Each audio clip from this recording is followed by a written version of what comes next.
चलिए आप सब लाइव आ जाइए। आप सबके पास नोटिफिकेशन पहुंच गया? मैं भी एक बार टेलीग्राम में सेंड कर देती हूँ। जल्दी से आप सब लाइव आ जाइए। आज हम कुछ मुद्दों पर बात करना चाहूँगी। सबसे पहला आपका यूपी पीएसएस के आंसर की आ चुकी है। आप सबने अपना मैच कर लिया होगा कितनी किसके कैसे नंबर बन रहे हैं। अगर आप कट ऑफ के बिल्कुल पास में है, 1-2 नंबर आपको लग रहा है कि 2-4 नंबर कम है, तो आप मेंस की प्रैक्टिस स्टार्ट कर दीजिए। हो सकता है कि अभी कट ऑफ थोड़ी सी कम जाए, क्योंकि इस बार का पेपर थोड़ा सा ट्रिकी था, सॉल्व करने में थोड़ा टाइम लगा है। इसलिए आप अच्छे से मेंस की प्रैक्टिस स्टार्ट कर दीजिए। अगर आपको लग रहा है कि हम कट ऑफ को क्रॉस ही नहीं कर पाएंगे, तो भी आपको परेशान नहीं होना है। 2023 के लिए तैयारी कर दीजिए। इसके साथ ही आपके लिए एक बहुत बड़ा मौका आने वाला है। जो समीक्षा अधिकारी, सहायक समीक्षा अधिकारी, विधान परिषद और विधानसभा में जो भर्ती निकलती है, वहाँ पे जो कार्यरत उन लोगों से पता चला है कि वहाँ पे सहायक समीक्षा अधिकारी और समीक्षा अधिकारी के पद खाली हैं, जिसकी अधिसूचना भी तैयार हो चुकी है। बहुत जल्द आपको उसका विज्ञापन देखने को मिल सकता है।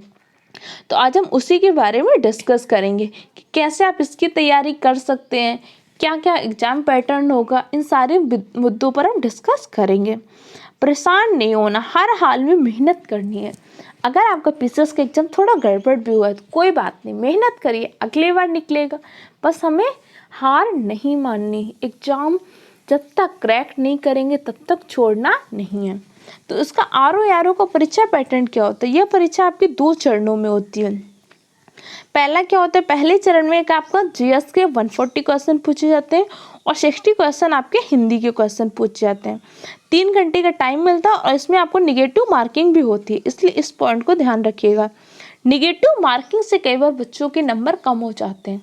आपको तुक्का नहीं लगाना। अगर तुक्का लगाना है तो उसकी भी एक ट्रिक होती है, उसी आधार पर आपको तुक्का लगाना होता है। अगर आप प्री के एग्जाम को क्वालिफाई कर लेते हैं तो आपको मेंस के लिए बुलाया जाता है। मेंस आपका 2 घंटे का होता है। मेंस में क्या क्या होता है? मेंस आपको 400 नंबर का होता है। मेंस बहुत इंपॉर्टेंट होता है, क्योंकि अगर आपने थोड़ा भी मन लगा के पढ़ा है अच्छे से तो आप प्री एग्जाम को क्वालिफाई कर लेंगे। आरओ का प्री ज़्यादा टफ नहीं होता है, लेकिन इसका मेंस टफ होता है। बहुत सारे बच्चे प्री तो क्वालिफाई कर लेते हैं लेकिन मेंस नहीं क्वालिफाई कर पाते। तो अगर आप किसी भी एग्जाम की तैयारी कर रहे हैं, चाहे पीसीएस को, यूपीएससी हो या आरओ, अगर उसमें प्री और मेंस 2 चरण, तो हमेशा प्री और मेंस के साथ में तैयारी करनी चाहिए। बहुत सारे बच्चे मैंने देखे हैं, ऑफलाइन में क्लासेस टाइम भी देखती हूँ कि वो प्री की तो अच्छी तैयारी कर लेते हैं, लेकिन मेंस की तैयारी तब करते हैं जब उन्हें पता चलता है हाँ मेरा क्वालिफाई। उन्हें उतना टाइम नहीं मिल पाता और एग्जाम फिर क्वालिफाई नहीं कर पाती। यही गलती आपको नहीं करनी है। तो इसका मेंस का पैटर्न क्या होगा? पहले तो इसका स्क्रीनशॉट लीजिएगा और अपनी टेबल के पास लगा लीजिए, ताकि आपको ध्यान रहे किस तरीके से किस पैटर्न पे पढ़ाई करनी है। पहला एक होता है शासकीय पत्र होता है, उसका आपको गद्यांश लिखना होता है और इसको एक उचित शीर्षक देना होता है। इस तरीके से क्वेश्चन पूछे जाते हैं। दूसरा आपका सामान्य ज्ञान और सामान्य व्याकरण, 60 नंबर के क्वेश्चन। सामान्य ज्ञान तो बिल्कुल वैसा होता है जैसा आपने प्री में दिया होता है, थोड़ा सा उससे लेवल हाई कर देते हैं।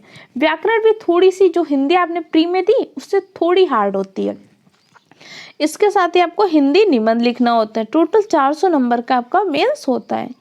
ये आप सिलेबस देख सकते हैं। आपका जो प्री का सिलेबस होगा पर उसमें कौन कौन से टॉपिक्स से क्वेश्चन पूछते हैं? आपके सामान्य विज्ञान से पूछते हैं, भारत के इतिहास से पूछते हैं, राष्ट्रीय आंदोलन से, भारतीय राजतंत्र, अर्थव्यवस्था, कृषि, वाणिज्य, व्यापार से, जनसंख्या, पर्यावरण, नगरीकरण से, विश्व भूगोल, भारत का भूगोल, प्राकृतिक संसाधन, राष्ट्रीय अंतर्राष्ट्रीय घटनाक्रम, करंट अफेयर, रीजनिंग के क्वेश्चन आते हैं, उत्तर प्रदेश से क्वेश्चन आते हैं। इसके साथ ही आपको जो हिंदी होती है, हिंदी बहुत अच्छा स्कोरिंग सब्जेक्ट है। हिंदी में आप समझो 60 में कम से कम 55 नंबर बहुत इजीली स्कोर कर सकते हैं। तो हिंदी को स्कोरिंग सब्जेक्ट आपको बनाना है। विलोम से 10 नंबर। अगर आपने हरदेव बारी, वासुदेव नंदन खत्री की बुक को पढ़ लिया, समझ लिए पूरा पेपर आपकी मुट्ठी में होगा। वाक्य वर्तनी शुद्धि से 10 आते हैं। अनेक शब्दों के लिए एक शब्द 10 नंबर के, तत्सम तद्भव 10 नंबर के, विशेष विशेषण 10, पर्यायवाची 10। बहुत अच्छा होता है, बहुत सरल होता है हिंदी का। तो इसके बाद जो आपका मेंस होता है, मेंस में क्या करते हैं ये ध्यान रखिएगा। पहले एक गद्यांश देता है, उसका आपको शीर्षक लिखना होता है, सारांश लिखना होता है और उसमें 3 रेखांकित अंश दिए होते हैं, उसकी आपको व्याख्या करनी है। जो गद्यांश होगा उसमें 3 लाइट वर्ग कर देंगे, 3 वर्ड होंगे जिन्हें हाईलाइट कर दिया जाएगा, उनकी आपको व्याख्या लिखनी होती है।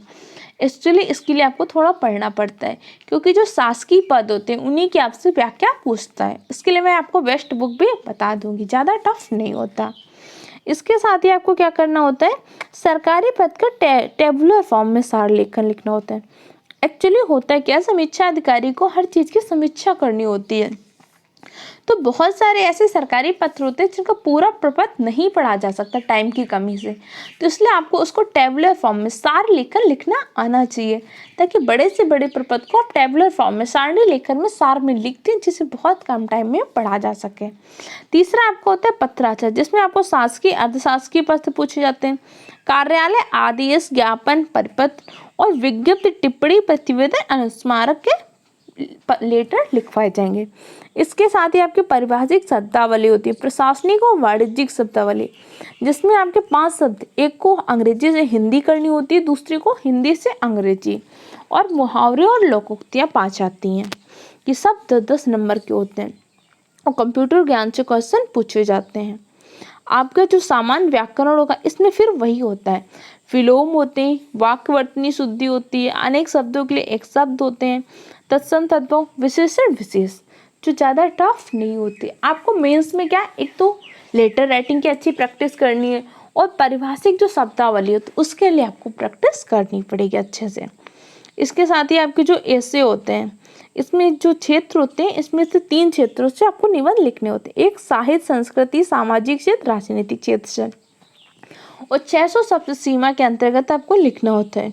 एक आपको राष्ट्रीय अंतर्राष्ट्रीय घटनाक्रम, प्राकृतिक आपदाएं, भूस्खलन, चक्रवात, राष्ट्रीय विकास योजनाओं पर। दूसरा होता है आपका विज्ञान, पर्यावरण, प्रौद्योगिकी, आर्थिक क्षेत्र, कृषि, व्यापार क्षेत्र। इन सारे क्षेत्रों से आपको ऐसे लिखना होता है।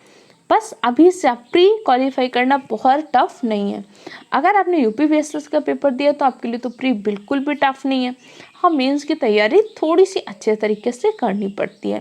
तो जो भी आपको कन्फ्यूजन हो, डाउट हो, आप मुझसे कमेंट सेक्शन में पूछ सकते हैं।